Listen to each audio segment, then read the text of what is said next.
Thanks, Ishmael. I think you clearly raised a lot of the problem issues that we have to deal with in many areas. I think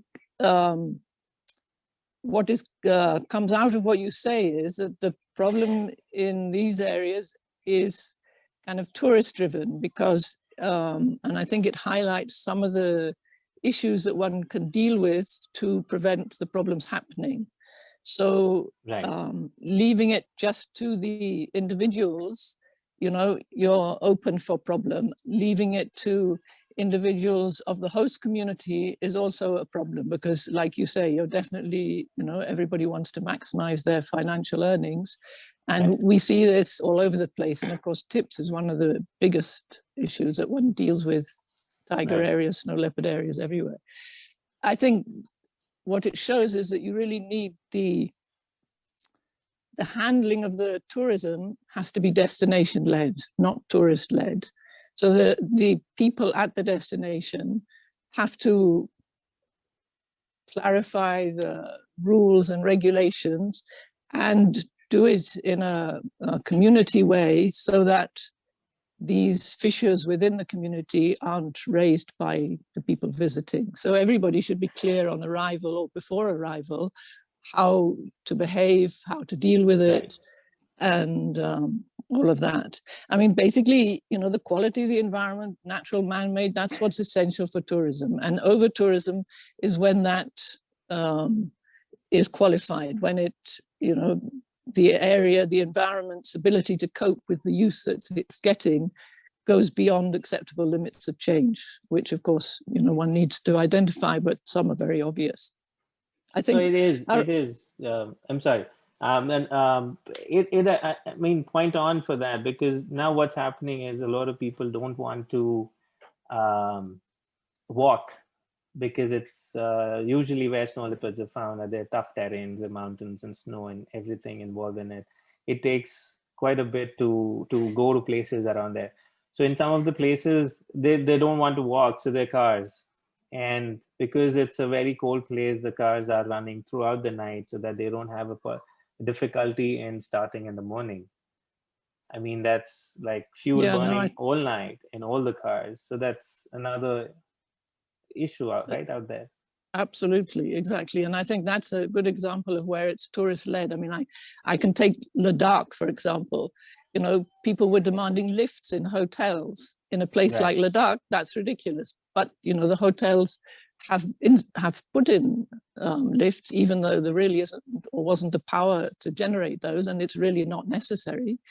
But, you know, that's the tourist demand. I think what we have to be very firm about as tour operators, tourism operators, is that you do what's good for the destination, not what's good for the tourist. And the tourist that comes is one who appreciates that destination fully, properly. Yeah. And if you have a problem walking, then, you know, you can take a holiday somewhere else. Absolutely. No, absolutely. And that's a huge problem, because now what will happen is now that will be the benchmark for every other tour operator who will want to work in that area. So the way they will tell is the cars will be there, you'll have your own personal heaters and blah, blah, blah, blah. So, and the problem is that once one person's done it, then, as you say, it's the benchmark and people are looking for that elsewhere. So everybody else will feel they have to do that as well. Exactly. I think Les Carlisle from And Beyond put it very nicely. He said, tourism is like fire. You can cook your food with it, but it can also burn your house down. And I think that's very much what can happen to a destination. Yeah. Absolutely. So maybe we should open it up now and other people can give their experiences, because, you know, you and I probably know India best. There may be different issues in other areas, but I think there are a number of risks that need to be looked at, particularly in the mountains, but they're environmental, biological, cultural, social, economic, you know, transport, and threats can come from outside, completely unknown. I mean, just to give Ladakh as an example, Ladakh used to see around 17,000 tourists every year. Then suddenly one film is produced in Ladakh, and within 2 years, the domestic tourists have gone up 3 times. So that now we have a situation where the number of visitors to Ladakh outnumber the local population, which is a really big strain on a fragile area. And they've calculated that tourists use at least 3 times more water than a local person. So it means that the use of water in Ladakh has increased 5-fold since that film came out, you know, in the last 10 years. And is this something that an area like Ladakh, where water, you know, I mean, given climate change and glacial erosions and all, whether it's going to be sustainable? So I think all this, you know, soil erosion, construction of roads, increased pollution from air, rubbish, solid waste, aesthetics, which is often forgotten, but I think is very important. You know, the pressure on the species. You're given us examples of how animals have actually died due to presence of tourists. Natural resources, water sources, you know. I think maybe anybody can come in and give their ideas and suggestions of what they've seen, experienced, and what they think are the most serious for tourism in mountain and snow leopard areas. Joanna, should we be using the whiteboard? Ranjini is ready with the whiteboard. Costa was going to do the whiteboard for this, or whoever. Yeah, let's put it down. So what do we look at first, Joanna? Should we start looking at the ecological threats perhaps first? We can do that. I mean, you could put the different headings, and then as people speak, you can fit them into the different categories. I mean, maybe the overriding ones are social, ecological, and economic. Yeah.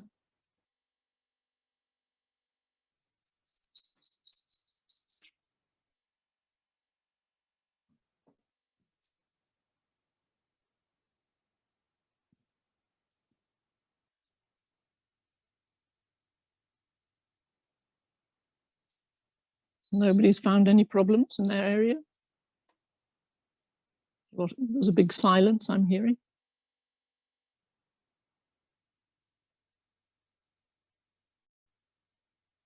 Costa, Kyrgyzstan, other areas, you have some suggestions to add, the risks and problems?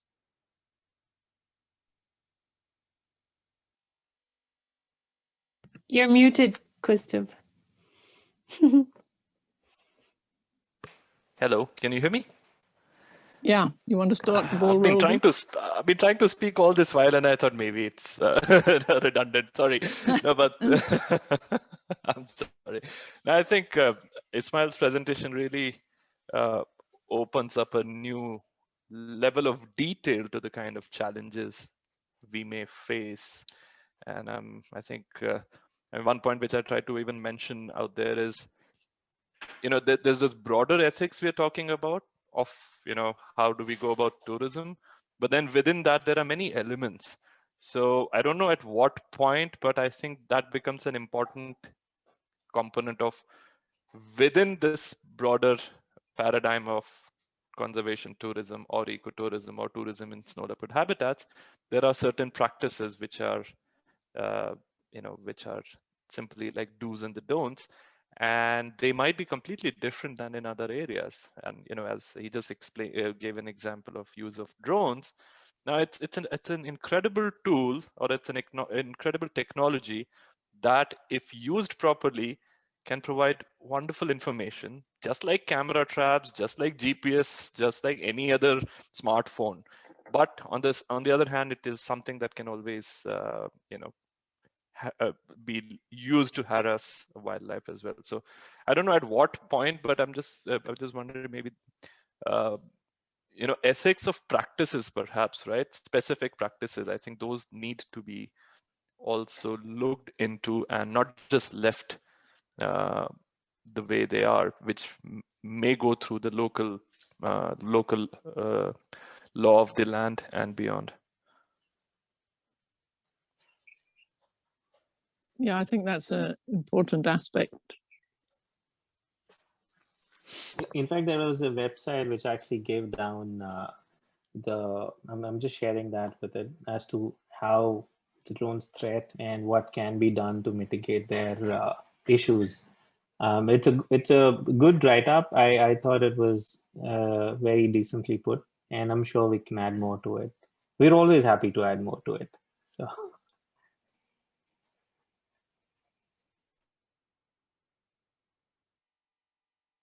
Ranjini, are you okay? I see you just reaching out. Are you okay with the whiteboard? So What?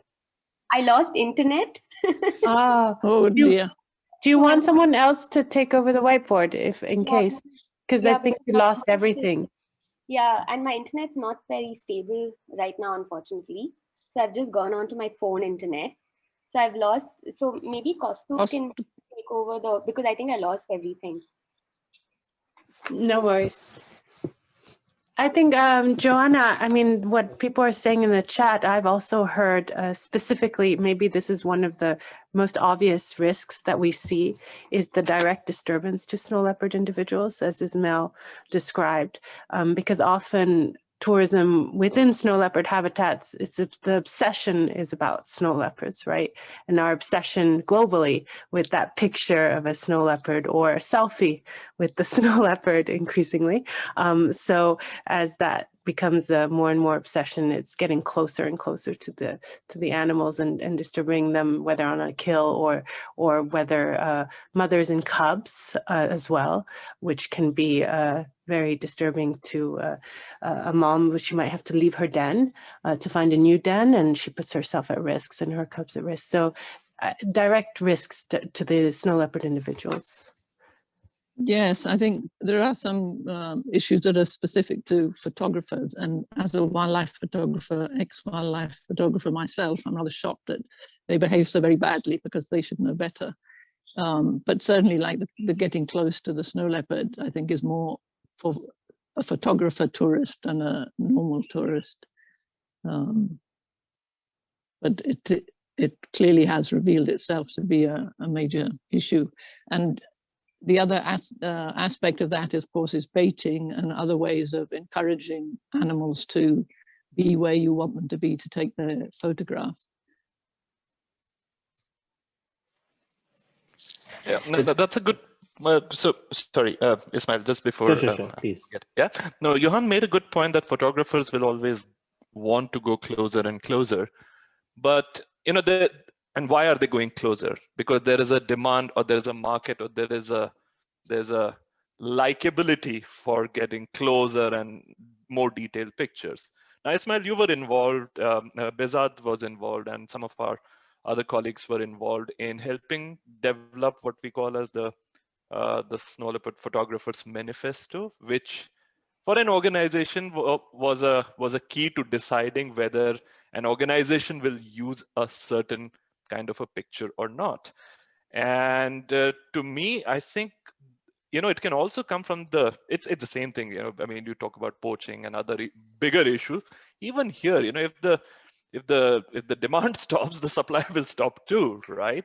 And a very clear declaration, like I believe there are the bird photographers have some very clear guidelines, and they have to follow a code, you know, called a bird photographer's code. But something of that sort, which can potentially, at least from your side, you're trying to be as honest, you know, you're expecting honesty.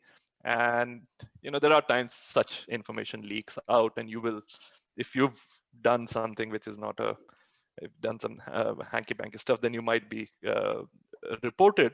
But I think, you know, even from that side, it can be a useful little detail, because I saw a few days back, in fact, almost every week or so, someone uploads a crazy video of a drone flying and hundreds of animals or birds just scattering away.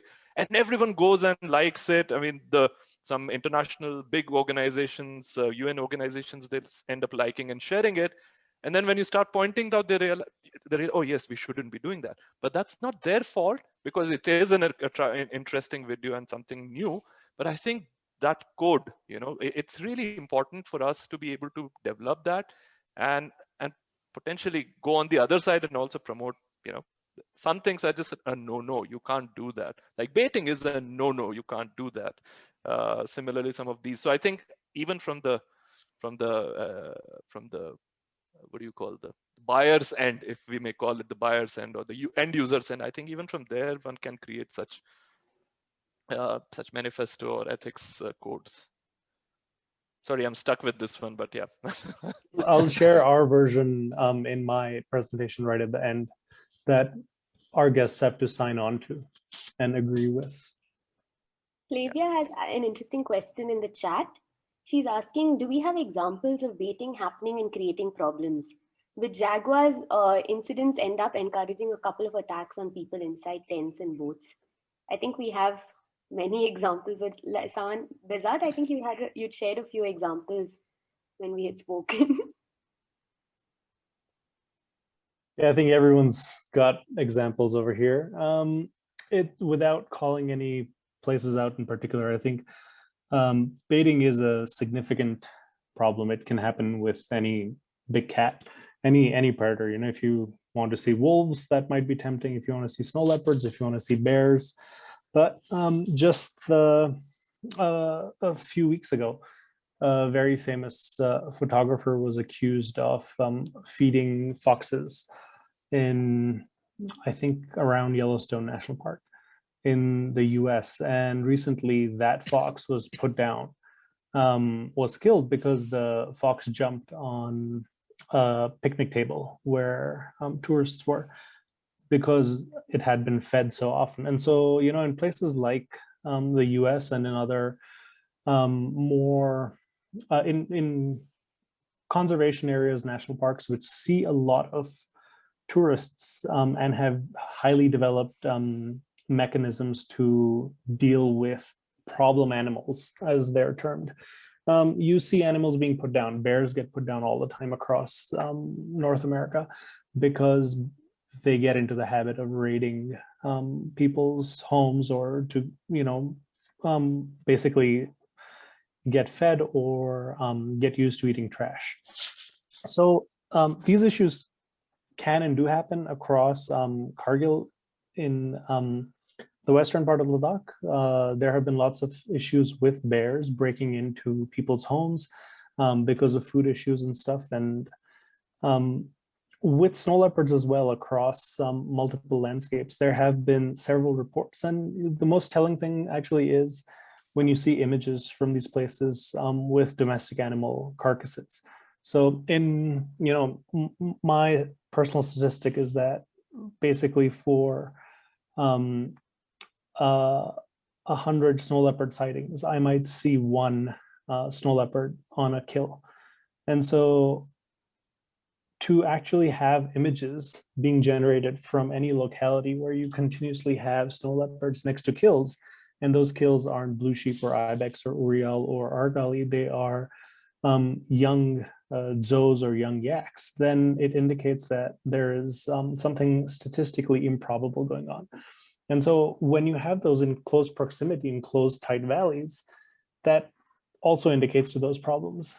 Baiting is a very difficult thing to prove. So it really requires someone from the community taking that action and sort of reporting it and bringing up the fact that this is wrong and it shouldn't be done. But, you know, there are many things that prevent that from happening: community dynamics, power dynamics, who's in charge of the economy, what sort of benefit people are getting because of that dead animal. So it's a difficult thing to actually discuss as well, because no one is going to agree to the fact that they have in fact done it. So it's touchy, but I will discuss baiting further on in it in my risk mitigation talk. Joanna, can I come in? Yeah, sure. Well, I was thinking that one of the major issues we will be facing is that in some of the areas where the tourism is opening up and government trying to promote tourism for economic benefits and things like that, and then these policies they formulate and things like that sometimes may conflict with the conservation goals. So those can be big challenges for us, and I think we should be aware of those policies which don't conflict with conservation of snow leopard in its habitat, in snow leopard habitat.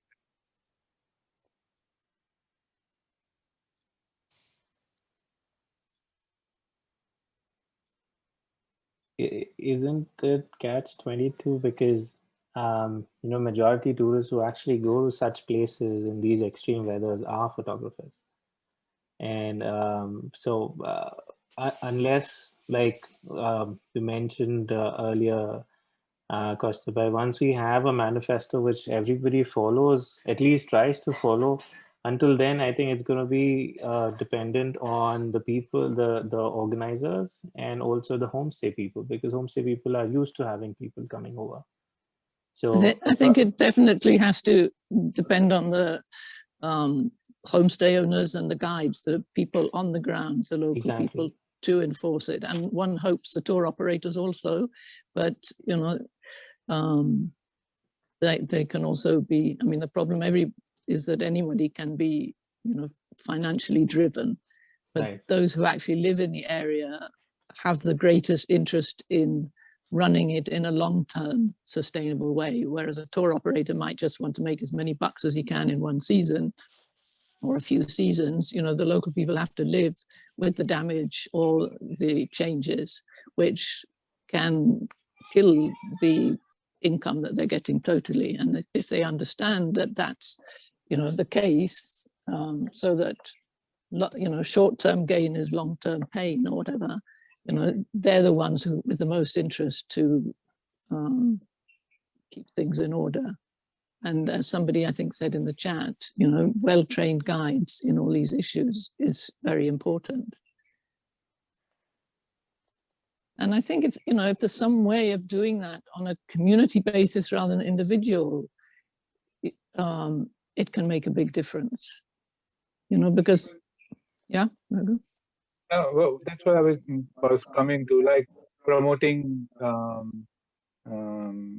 homestays is promoting individual benefits, and that can conflict our conservation goal because the community is not unitedly working on development of the tourism in the area. So I think that's something I was missing. The policy has to be looked into.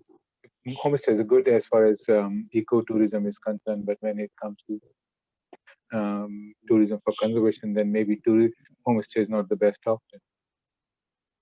Why? Sorry, there are some interesting things coming up in the chat. Yes, I'm sorry, I can't see the chat and everything else because I'm on my phone. So if you can read out some of those, that would be nice. And then Costa can put them on the whiteboard. Okay, so Moise says monitoring of sites. So Benazir starts by saying we should explain and provide examples of consequences of baiting from other countries, telling people that they're creating risks of animals and attacking people and homes. Moise says monitoring of sites in the off-season to evaluate the degree of damage or disturbance caused by tourists. Not only that's a nice idea. Yeah, that's a good idea.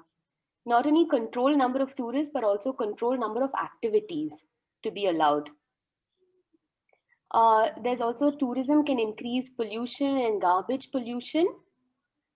Major risk is that the site will lose its potential for tourists in the future. Right, so that's what I was saying, exactly. Yeah, and there's an important point about disturbance to sacred places or places important for locals in other areas. So we have some social aspects coming in as well. Uneducated and uncontrolled tourism can create unplanned trekking routes and also increase fire risks, which leads to wildlife disturbance. Having someone with the presence and authority to be able to hold people accountable to some kind of manifesto or code of conduct would be difficult. That's an important point as well, I think. Yeah, so these are some of the comments that have come in. I think when it comes to the mountain, some people do not understand that it is still very eco-sensitive, because we do see people, excuse me, smoking even when there is no snow. And the bushes around, they have, I mean, they're dry, so they can catch fire. But when you actually confront them with it, they're like, it's a mountain. What do you think? This is not a tiger sanctuary. There is nothing that applies as such to this. So it's a, it's a back and forth. Yeah, no, and especially in places like Ladakh, people, talk about it being an empty wilderness, not realizing the huge diversity of plants and wildlife fauna there. And the ecological fragility of the soil there is, an issue that one has to take into consideration. If you have a lot of people trampling, I mean, take somewhere like Tsoka. People think that, they can drive all where they like, or the Mori Plains, they can drive off-road because it's flat and there's nothing there, forgetting that there are a lot of birds nesting there, there are voles and small rodents, marmots, all kinds of things are there, apart from which they're disturbing the topsoil, which will then get blown away, and, it will become a desert even more, desert, as in the general term. So I think education of the tourist is also a very important aspect. Yeah. And Justine has an interesting point. Sorry. No, I just had a rather frivolous, and forgive me for making a frivolous comment here, but yeah, get some people to have bees around there. Have some beehives. People should have beehives. Nobody's going to smoke there. And Justine has an interesting point. She says livelihood dependence on tourism revenue, so leads to risks during situations such as the pandemic, particularly if livelihood is the only, particularly if tourism, I guess, is the only or main means of livelihood. This would... Yes, I think that's something that's come up in our other talks, that it should not replace already existing means of livelihood. It should just be an augmentation. Yeah, because that's what people tend to take advantage of also, because right now when in one of the villages here, they were looking to start tourism about a month ago, only because, and even the forest department was helpless because they were being pressured by the locals, and the locals had the say that this is our livelihood. So we were like, it's been just 3 years since this thing started for you. You've been living without it for centuries. How does that compensate for it? But, like I said, monetary benefits overrule, I think, everything else, unless educated. So there's another one that says disturbance to trails and overuse of certain areas may affect use by locals and animals as well. I think, I can't remember who was suggested, but earlier this suggestion that you monitor the area in the off season, I think is very good, and I think could raise a lot of the issues that we're talking about in terms of, water source, rubbish, damage to trails, plants, a lot of that could be assessed. And should be. I mean, that was another aspect of good community conservation tourism, is to have regular monitoring of the effect. And this was a suggestion that I liked. Yeah, maybe the tour operators also should do it, so that they're completely invested in the whole area throughout. Yeah, in fact, I remember Ladakh had these off-season tours. So the minute the season is over, just the off season, they have cleaning tours. So, they make money from cleaning the rubbish. It's a bit sad that that's required.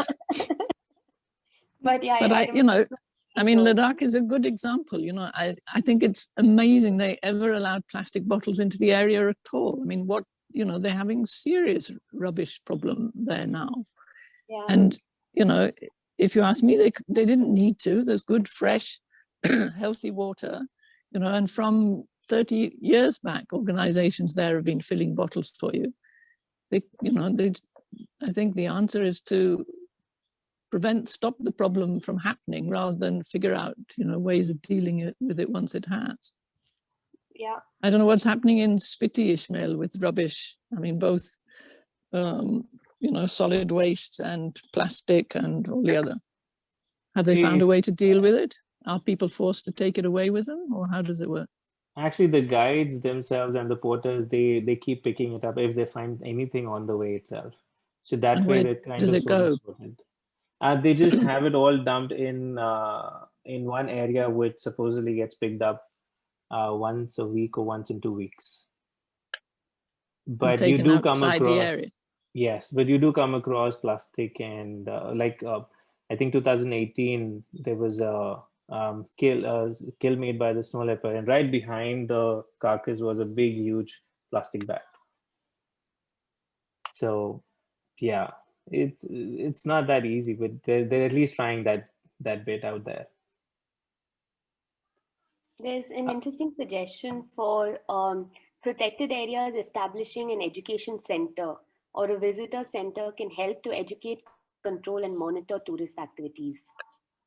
And someone also says, also be cautious about communication of sites, areas where wildlife can be easily observed, to avoid attracting too many people there, as it can potentially attract poachers as well.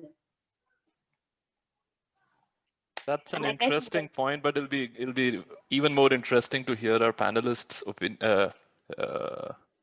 points about those, because a lot of times it's not the people but the tourists who spread the word. In fact, most of the times it's the other way around. So especially on Instagram now, where you can tag. But yeah, that's the thing, to not put the place on Instagram. We discussed that earlier, no? Not to identify where the photo was taken.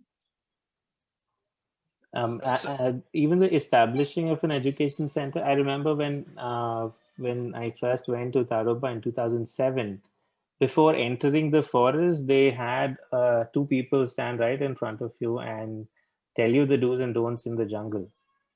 Right? But subsequently, it's all gone now. Nobody stands in the front of the gate and tells you what to do, what not to do. To our Chinese, is Terry or somebody here who can give some examples of problems that they've met in tourism? Or they don't have any problems, risks, potential risks? I actually had witnessed a scene where guides manipulated the behavior of animals by not letting, let's say, a flock of argali, the Marco Polo sheep, to graze on a specific area, specific pasture. So they kind of closed the pasture by, by taking by going there and actually driving out the Marco Polo, so that the Marco Polo goes away to other, to other area where the photographers have better chance to actually take pictures of them. So manipulation sometimes also happens, and it's definitely a risk which can lead to even to the fact that the animals, they just abandon their usual pasture grounds and then migrate maybe to other places where there are more risk, and other risk factors as well. Yeah, definitely. Along with baiting, that should be on the don't, in the do's and don'ts list. And Justine says it would be good to conduct this risk brainstorming with community partners, as risks are likely to vary depending on regional threats to wildlife and livelihood and cultural context. Yeah, exactly. One of the things I take for granted as one of the baselines are really strong ranger teams. And so what I'm seeing over here are mostly problems of enforcement, or problems of a lack of authority, where tourism sort of takes place on its own and the communities are just doing stuff. And much of this is preventable just by having rangers who know what their job is and who have authority to put their foot down. There's an example from 2 years ago that's really clear in my mind, where we were in Hemis National Park, and one of our team members was spotting from this field We call it the Field of Dreams because all the spotters always come up there. So there was a kill about maybe a half kilometer from the Field of Dreams, and all the scopes were pointing towards where the kill was. The kill was hidden behind a rock, but one of the spotters who had taken a walk further along the valley in the morning had discovered it. And then the wildlife department basically pulled everyone back because they wanted the snow leopard to come back to its kill and not abandon it because people were pushing forward. And so everyone was just waiting on the field half a kilometer away, out of sight of where the carcass is. And we all sort of hung out there for about an hour or so with nothing happening. Most of the groups then went back to their own camps to have breakfast. This was pretty early in the morning. While we were having breakfast, one of our spotters was still up top, who we'd sort of left as a guard, just in case the snow leopard came back and to let us know. So he radios down. And he says one of the tour operators, who's not a local, someone we had never seen before, was trying to bribe him to allow his group to go down to where the snow leopard is. And this wasn't even a forest department official. It was one of our spotters who had a forest department walkie-talkie. So just seeing the walkie-talkie, he figured the guy had authority. So he just radioed down and he asked for one of the wildlife guards, and he said, "Here, this man would like to talk to you." And he gave it to him. And, you know, this man made the same request again. He said, "How much do you want? Just let our group go down." And the wildlife guard said, "Hold on over there. I'll come up and we can discuss it." And so he went up and he said, "All right, we can either kick you out right now for trying to do this, or we can arrest you. Which of those would you like us to do?" Because that is the power they have. These wildlife guards, forest guards have huge scope in India under Indian laws. They can arrest without warrants. They can search and seize without warrants. They have limitless power when it comes to anti-poaching operations and issues when it comes to things like this. And, you know, that person never said anything again for the whole time. And we heard him complaining to his group on how much better other parts of India were to get close to snow leopards, because in Hemis, no one's going to let you close to the snow leopard. So that made me really happy. And, you know, I've always thought of this engagement as what good enforcement is, what good ranger teams are. These snow leopards are safe because of ranger teams. And so enforcement oftentimes is the base level of solving these issues.